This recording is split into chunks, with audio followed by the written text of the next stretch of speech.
Kad kažem Vukovar, mislim pobjeda. Kad molim Mariju, molim utjehu.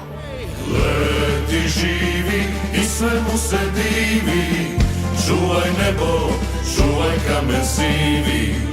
Leti živi i svemu se divi, čuvaj nebo, čuvaj kamen sivi. Otac, majka i sveta sloboda, izdajica, sine, ko to